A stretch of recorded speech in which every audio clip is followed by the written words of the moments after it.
Hola, buenas tardes, saludos. Mi nombre es Marianela Mora y abarcaré la temática referente a cómo es el proceso de la respiración celular en nosotros los seres humanos.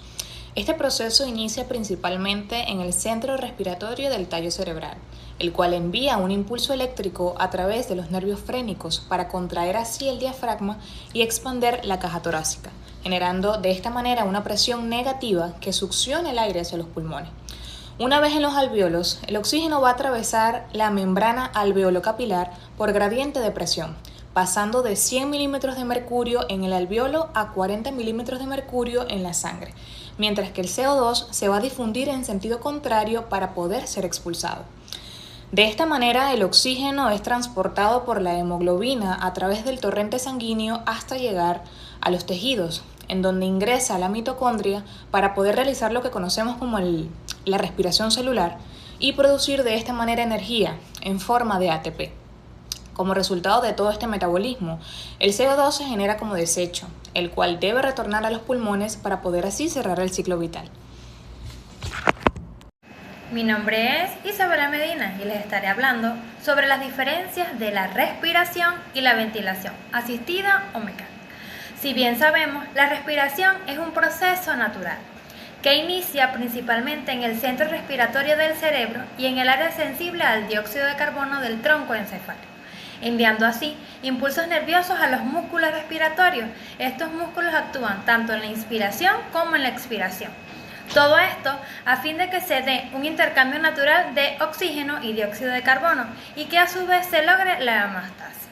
Ahora, si hablamos de la ventilación asistida o ventilación mecánica, no es más que un proceso artificial a través de una máquina llamada ventilador para mover aire dentro y fuera de los pulmones cuando la respiración espontánea es insuficiente o simplemente es inexistente.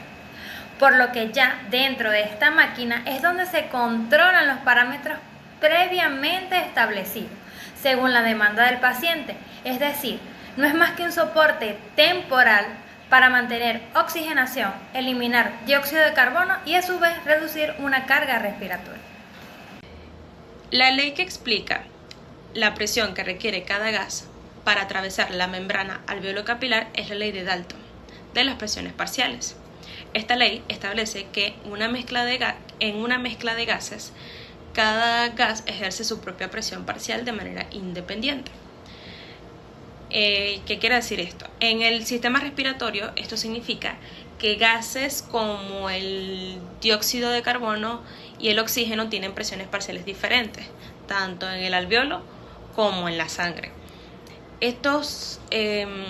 Los gases siempre se mueven desde la zona donde tienen mayor presión parcial hacia la zona donde tienen menor presión parcial.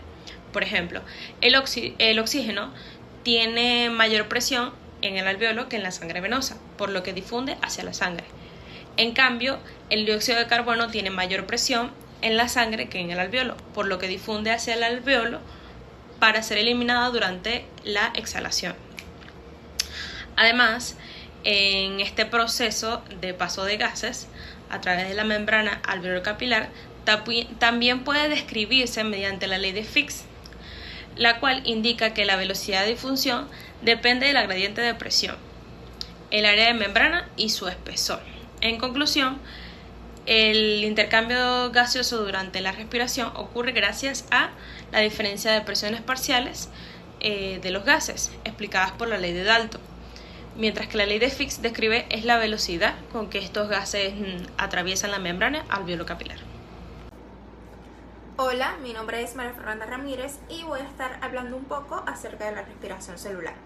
La respiración celular es el proceso metabólico mediante el cual las células degradan moléculas de alimento, principalmente glucosa, para extraer la energía química contenida en sus enlaces. Esta energía se transforma en una molécula llamada ATP, que funciona como la moneda energética universal, que permite a la célula realizar todas sus funciones, desde moverse hasta reproducirse.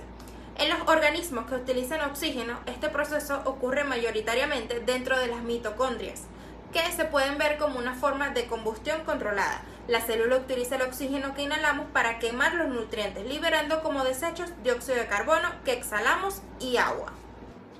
Sin este mecanismo, que es la respiración celular, las células no tendrían el combustible necesario para mantenerse vivas. El proceso se divide en varias etapas críticas, comenzando en el citoplasma con la glucólisis, donde la glucosa se rompe a la mitad. Luego, los restos entran a la mitocondria para el ciclo de Krebs y finalmente la cadena de transporte de electrones. Es en esta última fase, donde gracias al oxígeno se produce la mayor cantidad de energía, demostrando por qué es tan vital respirar para el funcionamiento celular.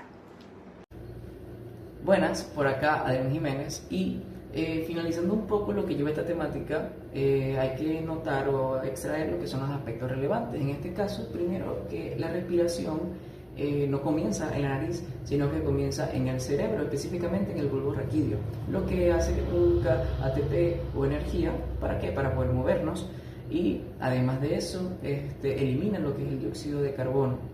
Hablando más un poco sobre la ventilación, en este caso la asistida mecánica, hay que entender que no hay una interacción con el sistema nervioso central, sino que es netamente mecánico y que aporta o que ayuda al paciente a poder respirar y así, por decirlo, mantenerse estable.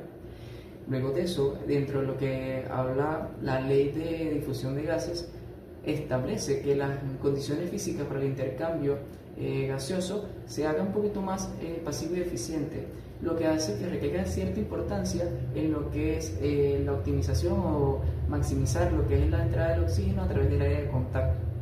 Y por último, y no menos importante, está lo que es la respiración celular, que veníamos hablando desde el principio, pero en este caso un poquito más celular, que vendría siendo en la mitocondria, que es donde se origina o se produce mayoritariamente, que tiene todo el proceso que conlleva y que al final produce lo que todos necesitamos, que es respirar. Y bueno, es eso. Muchas gracias.